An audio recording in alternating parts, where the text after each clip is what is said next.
Every time you go out of your way to do something for someone so they can be happy at the expense of your own happiness, what you're doing at that point is people pleasing. Now, here's an example.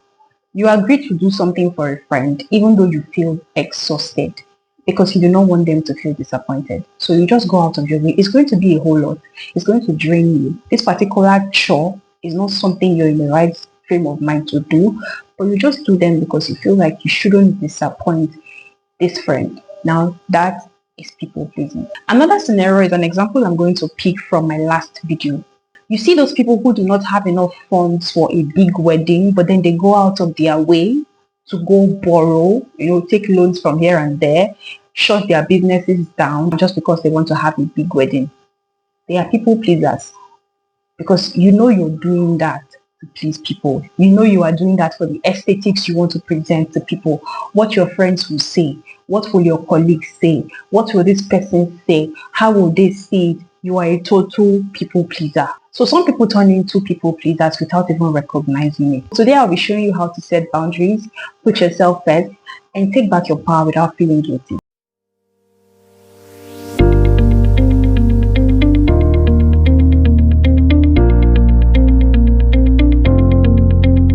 Now, while being kind is a great thing, there are some things that you do for people that you shouldn't. And at the end of the day, it kind of makes you feel drained and even resentful about yourself. So why exactly do we become people pleasers? What prompts us? Well, for a lot of us, it comes from the fear of rejection. We don't want to be rejected. And sometimes it also comes from wanting so much to be liked. And that beats me because you as a person should already know by now that not everybody is going to like you eventually. Even if you kill yourself and give your blood, not everybody will like you. So you don't have to go so far to do things that you're not supposed to do in the first place. These things that hurt you, that make you uncomfortable in the long run, they are not things you should be doing just because you want to please someone. Now, for some people, it comes from childhood. Maybe along the line, you were the good guy who was always avoiding causing any trouble. Or maybe you learn to equate being helpful with being loved. Now, here's the thing. You are not alone. These patterns can feel very impossible to break, but then they don't define you. So it's okay to prioritize yourself. Now, here are some signs that you're a people pleaser. Number one, you apologize for everything, even when you're not at fault. You want to take the blame for some other person's mess. That's so wrong. Number two, you feel anxious or guilty when saying no. Some people say saying no comes with maturity, or I've seen some mature people who still find it very difficult to say no or to counter an opinion.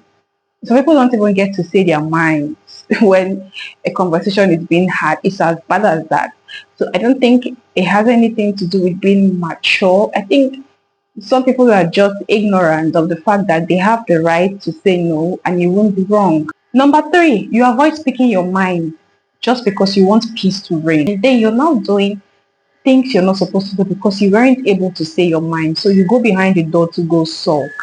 Come on, don't do that. Number four, you always put other people's needs ahead of yours. Some of us do really hard work.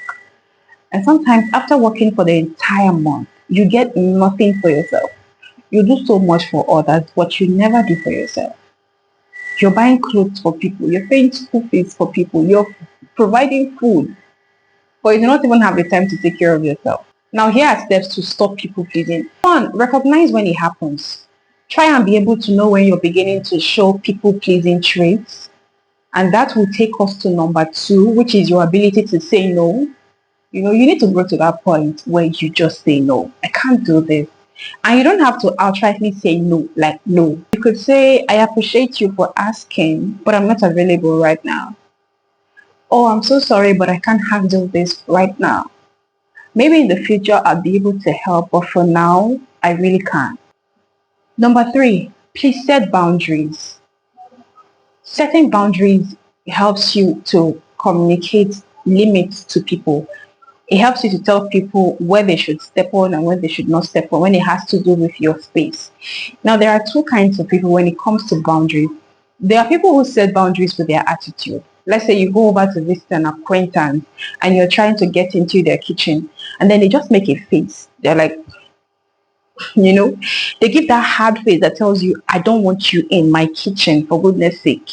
You know, but they are making a body movement that just tells you they're not comfortable with you going into their kitchen. All right. Then there are those who are very verbal about it.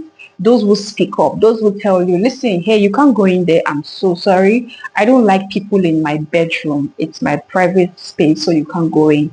You know, that's it. But then I always advise people to be vocal.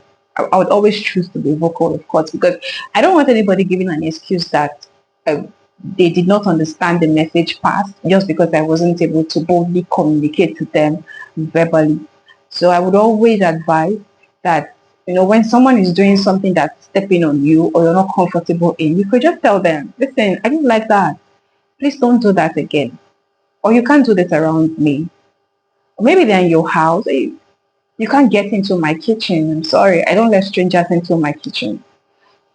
All right, you could be verbal about it so they get to understand you and communication is done properly. Nobody is giving an excuse of not understanding the other person.